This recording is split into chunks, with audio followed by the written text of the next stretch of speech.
What is section 69 of भारतीय न्याय संहिता 2023?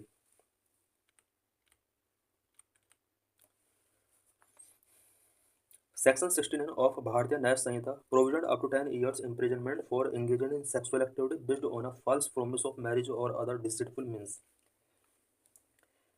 Section 69 के अंदर प्रोविजन किया गया है कि अगर कोई भी person false promise of marriage और अदर डिसेटफुल मीन्स के थ्रू अगर सेक्सुअल एक्टिविटी में एंगेज होता है तो उसको अबाउट 10 years का इम्प्रिजनमेंट हो सकता है. The Bharatiya Nyaya Sanhita address situations where a man deceives a woman into having sexual intercourse by making false promise such as marriage और employment without any intention of fulfilling them. Bharatiya Nyaya संहिता के अंदर कुछ प्रॉब्लम्स को solve करने से रिलेटेड प्रोविजन किए गए हैं. सच एज अगर कोई भी पर्सन किसी वुमेन को फॉल्स प्रॉमिस मैरी के लिए फॉल्स प्रॉमिस करता है या एम्प्लॉयमेंट दिलाने से रिलेटेड फॉल्स प्रॉमिस करता है जबकि उसका इंटेंशन उन प्रॉमिस को फुलफिल करने का नहीं है और इसके बाद सेक्सुअल इंटरकोर्स किया जाता है तो इस प्रॉब्लम को डील करने के लिए भारतीय न्याय संहिता के अंदर बहुत सारे प्रोविजन किए गए हैं. स्पेशली सेक्शन 69 के अंदर की provisions of section 69. Number one, false promise making a promise to marry और offering false inducement without the intention to fulfil them. False promise का प्रोविजन इसमें किया गया है. अगर कोई भी फॉल्स इंड्यूसमेंट ऑफर करते हुए मैरी करने के लिए प्रॉमिस किया जाता है तो सेक्शन 69 अप्लाई होगा. Number two, deceitful means engaging in sexual intercourse by deceitful means including false promise of marriage, employment और प्रमोशन. डिसीडफुल मीन्स के थ्रू अगर सेक्सुअल इंटरकोर्स किया जाता है सच एज एम्प्लॉयमेंट दिलाने के लिए प्रॉमिस करना है, प्रमोशन दिलाने के लिए प्रॉमिस करना और उसके बाद सेक्सुअल इंटरकोर्स में एंगेज होना, तो ये भी 69 सेक्शन के अंडर आता है. Number three, provision of imprisonment and fine. The offender can be punished with imprisonment of up to 10 years and may also be liable to pay a fine. कोई भी इस तरह का ऑफेंडर उसको इम्प्रिजनमेंट हो सकता है अप टू 10 years तक का और कुछ फाइन भी उसको लेबल उसके ऊपर इम्पोज किए जा सकते हैं. इंट्रोडक्शन ऑफ भारतीय न्याय संहिता. The Bharatiya Nyaya Samhita along with the Bharatiya नागरिक सुरक्षा संहिता एंड द भारतीय साक्ष्य अधिनियम replace the IPC code of criminal procedure and the evidence act respectively and came into effect on July 1 2024. भारतीय न्याय संहिता ने आईपीसी को रिप्लेस किया, भारतीय नागरिक सुरक्षा संहिता ने कोड ऑफ क्रिमिनल प्रोसीजर को रिप्लेस किया है एंड भारतीय साक्ष्य अधिनियम ने इंडियन एविडेंस एक्ट को रिप्लेस किया है. और ये तीनों का जो स्टार्टिंग हुआ है वो जुलाई 1 2024 से स्टार्टिंग हुआ है. Sexual offences against women and children. Number one, introducing separate chapter. अभी जो भारतीय न्याय संहिता में वुमेन एंड चिल्ड्रन के सेक्सुअल ऑफेंसेस से रिलेटेड जो न्यू प्रोविजन किए गए हैं उससे रिलेटेड हम कुछ पॉइंट्स यहाँ पर डिस्कस करेंगे.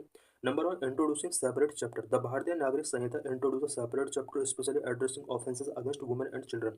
वुमेन एंड चिल्ड्रन के अगेंस्ट होने वाले ऑफेंसेस के लिए BNS के अंदर एक सेपरेट चैप्टर लॉन्च किया गया है. Previously they were part of the chapter on offences affecting the human body under the IPC.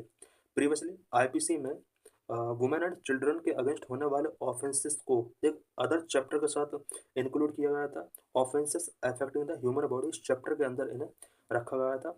Number two, new provisions for minor. The BNS proposed changes to provisions related to the rape of women under the age of 18